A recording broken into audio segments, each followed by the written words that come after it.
Well, good morning to everyone. Hope you're doing well today. We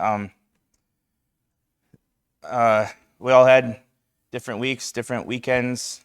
Some of us sick, some of us recovering, some of us grieving, some of us traveling. A large spectrum of places we're coming from as we gather here today. But we're all here together around the table, and it's a beautiful thing. So let's appreciate that together this morning. And I'm so happy to see everyone today. I did spend the weekend in Milwaukee, which was I was there for a meeting, and a lot of travel for a little meeting, so that's never really that enjoyable. And there's certainly plenty of opportunity on the roads or in board meetings to pass judgment on those around you, right? And there are plenty of those opportunities. And I knew what my sermon was the whole time, and it was so frustrating because the sermon that we're going to talk about today is the following text from last week. Last week we spent time on our enemies, loving our enemies. Horribly difficult text.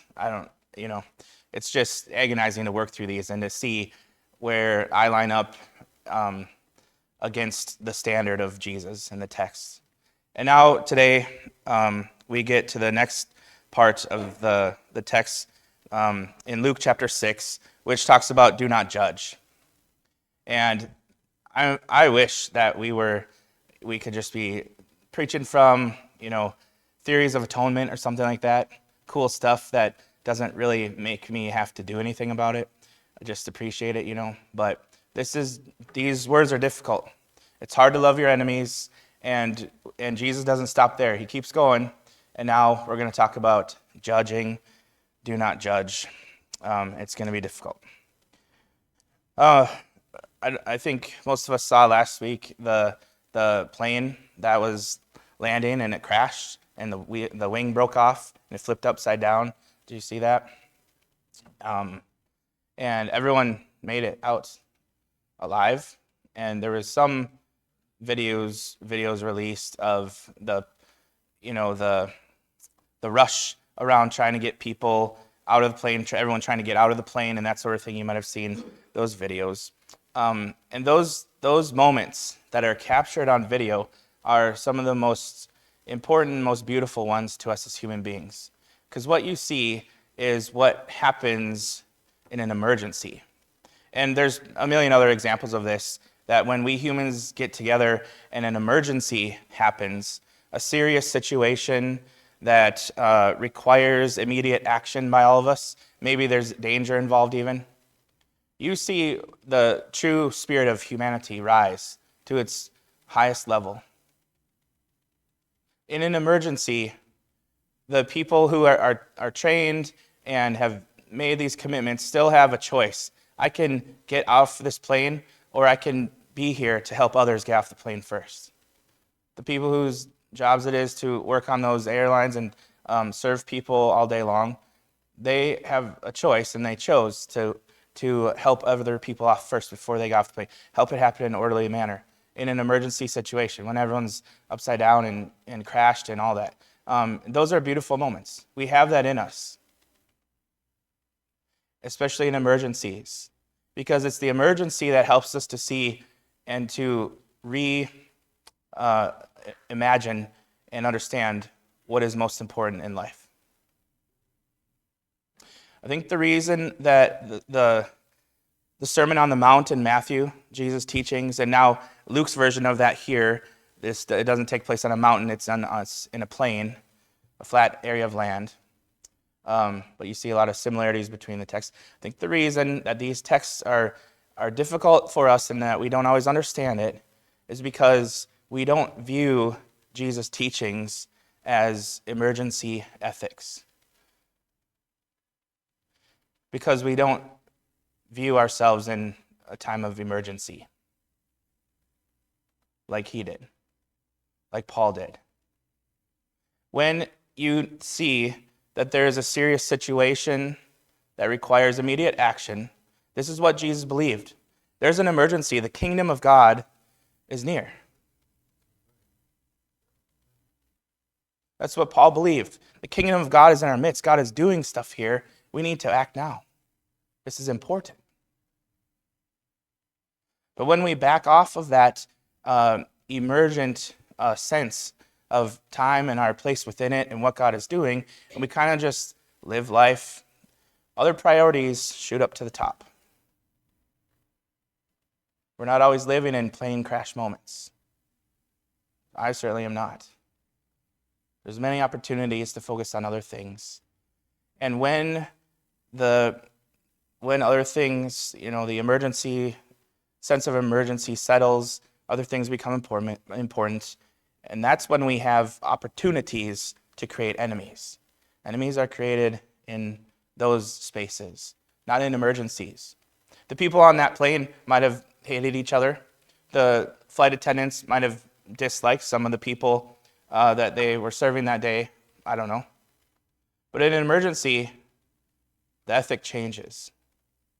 Now we're all humans. Now something more important than our little issues has come. And so I think if we view, and if you want to use a different word than emergency, that's fine. But to view these in the way that Jesus did, to view these teachings and understand them, we have to understand the pressing, time-critical situation that we're in, that the kingdom of God is near or among us in our midst, and that matters. It's a critical time right now. And in that context, Jesus says, do not judge. This is verse 37 of Luke chapter 6. Do not judge. Oh, okay, so now it's already difficult. But you can understand why, if you're in an emergency, you might be able to do this easier, right? Do not judge. I don't have time to judge when my plane has crashed and I'm trying to help people out. I'm just loving. I'm just helping. But what does judge mean in our ordinary context? There's a couple different options. Here's one I thought of while I was driving home yesterday. We'll see if you agree. This is an experiment, a demonstration, and interactive. Okay, so I want you, if you want to, I'm not telling you, but squint your eyes a little bit. Just do that. Squint your eyes and kind of roll up your nose a little bit, and maybe your lip pushes it up a little bit, and maybe show a little teeth, and make this face. But also, I want you to add an emotion, which is hatred. And when you add hatred, you'll feel the difference in what your eye muscles are doing. And so you're like scowling and scoffing, but once you add hatred in the eyes, then you can see a good picture of what judging is. Now, I was going to have one of my kids come up here and demonstrate that, but I let him off the hook. Okay? All right, so that's my definition of judging. What are we doing when we judge? We are injecting an emotion, right, into it, some kind of antipathy, animosity, probably hatred. And I know that when people come to this text, we're tempted to say, well, everyone judges a little bit sometimes, and sometimes it's important and good, and what about this and that? That's fine. There's exceptions here. But we might be willing to do that as long as we let Jesus define what judging is. And I think he does a good job of that, since it's his words in the very next line, which is parallel. What does Jesus mean by judge? Verse 37, do not judge, and you will not be judged. Do not condemn, and you will not be condemned. Parallel, same thing, twice in a row. So when Jesus is thinking about judging, he's not talking about, all right, no one, if you're a Christian, is allowed to be an umpire in a baseball game, because that's judging, He's talking about something else. He's talking about an act, a serious act of antipathy, maybe even verbal or psychological violence towards another human being, condemning them. And then he says the opposite. Okay, do not judge, do not condemn. Okay, what do you do instead? Pardon is what this translation says. Forgive, I think, is the text we read. Literally to release or to let go. What are you doing when you condemn someone?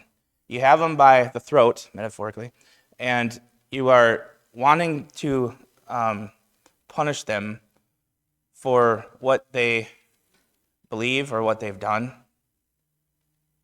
And you might think that you're in control and exercising and enacting vengeance on a person, but really, they have you by the throat too. Because that holds a power over you. When you devote your energy to condemning and to judging, you're building a cage around yourself. Now this is the world that I live in. I'm trapped too by my own judgments. It's not just the other people that I'm condemning.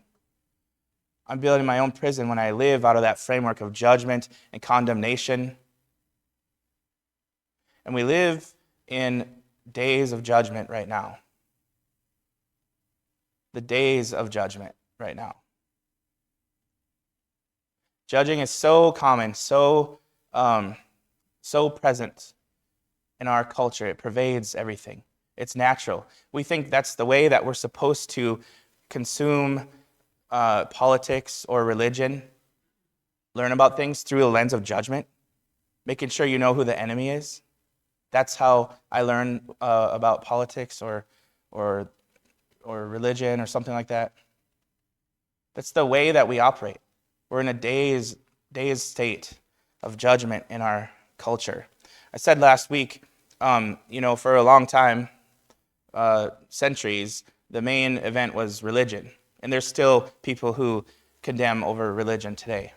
But you've seen the shift from religion to politics. Now politics is the main event, the main ring, where these judgments and condemnations are taking place. So he says, do not condemn. When I condemn, that means I'm labeling someone as other. Maybe even use the word evil. I'm creating a separate category for you. You're not in the same category as me anymore. As image of God, human, you are an object now. Object of condemnation, an enemy. Someone who deserves to be punished for what they think about a certain topic. Maybe a political or religious one. And I think there's an element maybe of a public, an openness to this too. It's not a private belief in my mind. Condemnation usually has some sort of public pronouncement to it. This was an observation made by my friend Patrick. We were talking about this text the other day. So I think that he makes a good point on that. There is the private condemnation that we have for others, but there is something public about this too that Jesus is touching on. When you make a stance and bring public shame to someone else as well. And in place of this, Jesus says pardon, to forgive, to release, to let go. And so we come to the point where we have to decide, what then are we allowed to do? Are we supposed to just be passive and let everyone be what they are and don't try to help each other get better in life? Do I want my life to be about, I don't want anyone to ever analyze what I'm doing and help me become a better husband or dad or minister or friend? I don't know. I don't think that is what is intended here by Jesus. So I've come up with these 3 words. All 3 of them start with the letter C. Okay, it's gonna be easy. You don't even need a PowerPoint for it because they all start with the letter C. You can remember it. First is condemn, right? Condemn. That's one option. This is how we can approach someone. Second option is correct. We can correct someone. And thirdly, critique. Critique, correct, condemn. These are options for how we approach people. And alliteration helps to save the world and everything else, so that's good. Critique. What do I think about critique? I think critique is something that is objective. There's little to no emotion in a critique. I don't think Jesus is banning critique. I think critique is important. So when my kids are at baseball practice and their coach, me or someone else, looks at their mechanics, pitching, hitting, we offer objective critique. That's what is going to help him recognize where he needs to be better. And there's no antipathy, there's no animosity, there's no hatred, there's no judgment, there's no, oh my goodness, how you are horrible at this sport. Why do you even do it? We don't say that. We say, great, here's what I see. We do it as an objective observation. And then we move to a stage of correction. Now, correction, I don't think, is totally objective. I think there's some subjectivity in a correction because there's a relationship now and because there's some emotion involved. In particular, probably love. When I see, or their coaches see something wrong with their pitching mechanics, you can critique it and say, here's wrong. But if you really care about the person, now you're going to move to a state of correction. Correction is, here's what I see, and I care about you, I care about your performance on the mound, I care about this team, I want you to succeed. Let's work on this together. Here are some ideas. That's correction. I think those two things are not under the category of judgment. But then there is the third C, condemnation. This is the one where you are not interested in correcting or helping someone become better as a person. You actually want to distance yourself from them. You don't care about them at all. And any care that you do have is wrapped up in negative emotions like hate. I'm not interested in them becoming a better person. I'm interested in them experiencing some sort of punishment or shame for what they are, what they've done, what they believe, and so on and so forth. So critique, correction, and condemnation. And we could choose in any moment in life what we're going to do. We can walk into this church building this morning. There are opportunities to critique, there are opportunities to correct, and there are opportunities to condemn. Jesus says, do not judge. He says, do not condemn. And then you will not be judged, and you will not be condemned. But let go. What is it that you're caring so much about right now? What is it that's constructing that jail, that cage around you, imprisoning you? He says, let it go. Because there's other stuff that's way more important right now. We're in emergency times. The kingdom of God is near. The kingdom of God is at hand. And so we need to work together. Give, verse 38, and it will be given to you. They will pour into your lap a good measure, pressed down, shaken together, running over. For by your standard of measure, it will be measured to you in return. One of the truest things in life right there. Okay, you could choose how you want to approach life. You could choose critique, correction, condemnation. But whatever way that you measure others, that's the measurement that's going to be used to measure you. So Jesus says, be my guest. And then he says, how did we get here? He spoke a parable. Verse 39, a blind man cannot guide a blind man, can he? Will they not both fall into a pit? Judging is a learned behavior. It's taught by judgment instructors and professional condemners. We learn how to do it from others. You can ask my kids how they learned it from me. I'm not proud of that, but they sure did, at least when it comes to driving on streets and analyzing other drivers and their skills. But I'm ashamed to say, in more serious points of life too. I do not like this text. It's difficult for me because it is about me. And maybe it's about you too. But judging is a learned behavior.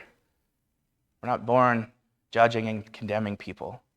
We learn it. We learn it from our preachers. We learn it from our parents. We learn it from our politicians. We learn it. And Jesus says, you're going to have a teacher in life of how to approach it. It'd be nice if you have a critique teacher or a correction teacher, but most of us will have teachers who are majoring in condemnation. And when that happens, how are you going to get anywhere in life when your leader can't see reality or truth? The blind leading the blind does not help anyone. Wednesday night, our kids were in class. Tabitha, my wife, and I were teaching, and we walked through this text a little bit, literally walked through it, and we set up a course over here, and got some blindfolds out. And the first round, they just walked one at a time with no blindfold on and tried to make it through the course. Pretty easy, even for kids. And then the next round, you had to do it blindfolded. That did not go very well. It was much more difficult.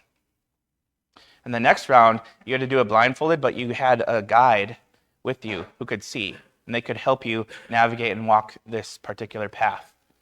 And that worked out pretty well. And the last round, you had a blindfold, and your guide was also blindfolded. That did not go well at all. It was actually pretty funny. And we realized just how dangerous this room is if you can't see anything.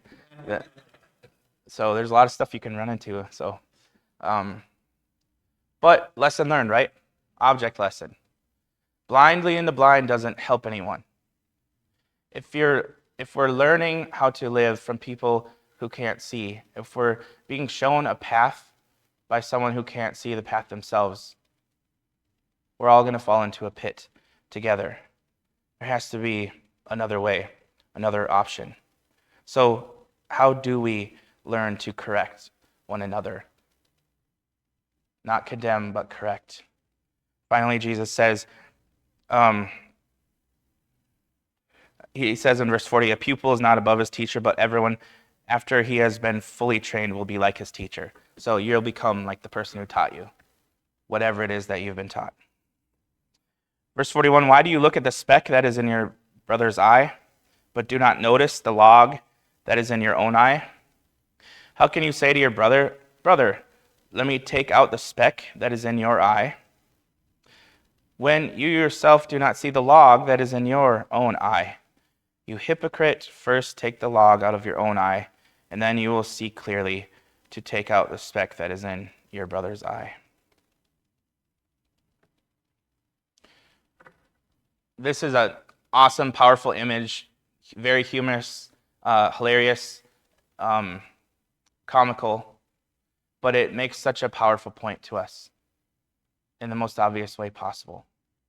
If you want to learn how to correct someone, if you want to learn how to correct others, first learn how to correct yourself. Just change the order. If you get good at correcting yourself, at identifying where my flaws are, if you get skilled at identifying my dark areas, my struggles, my difficulties, my sins, and you get good at working on those, being gracious to yourself in those areas, then you'll be really great at being able to do that for other people.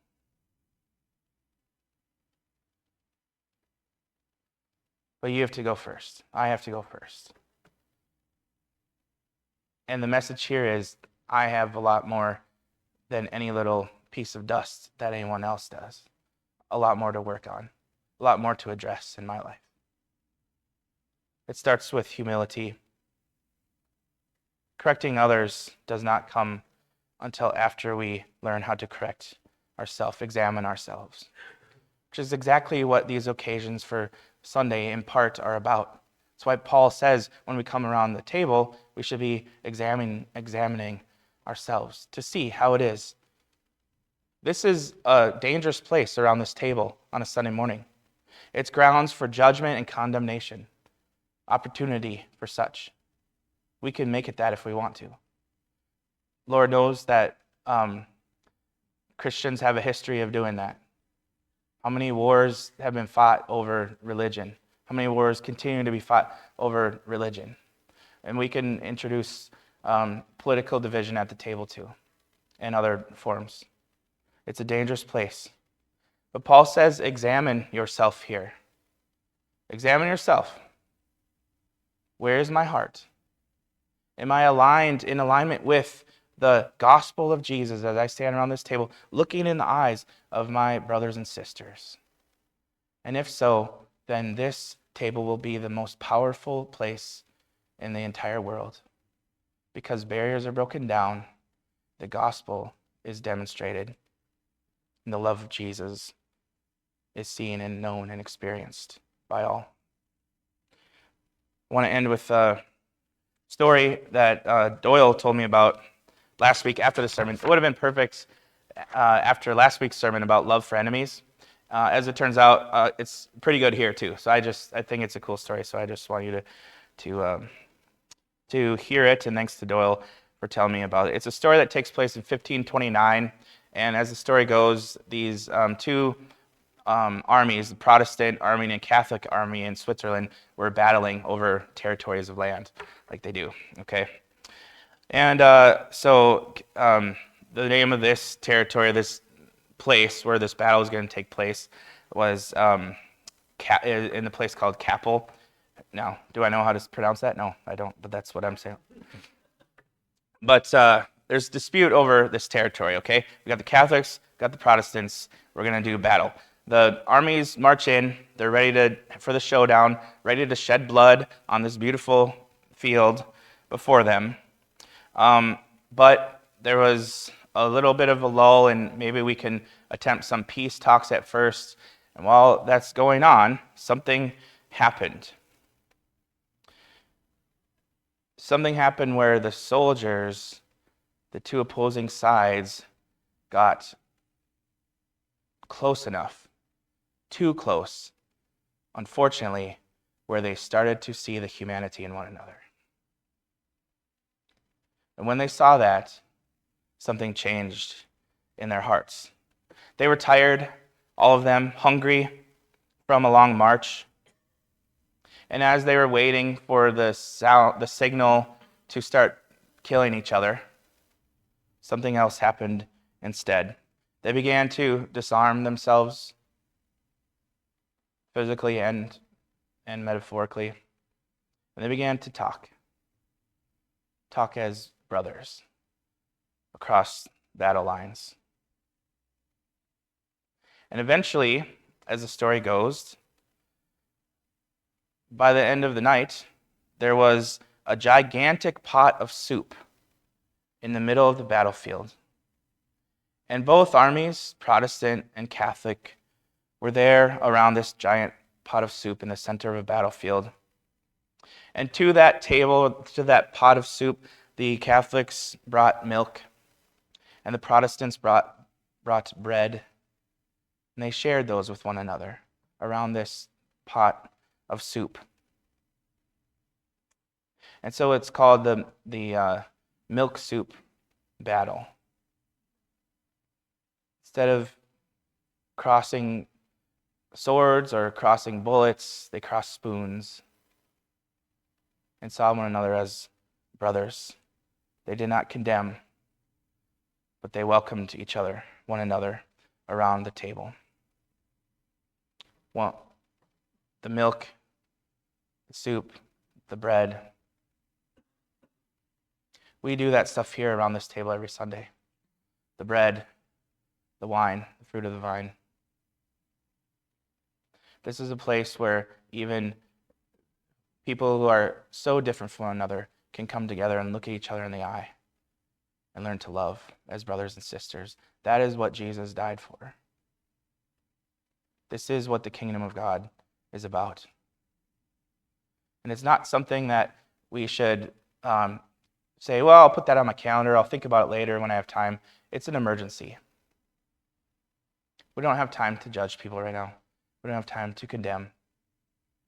It's time to stand around tables and share in the Lord. Let's stand and sing.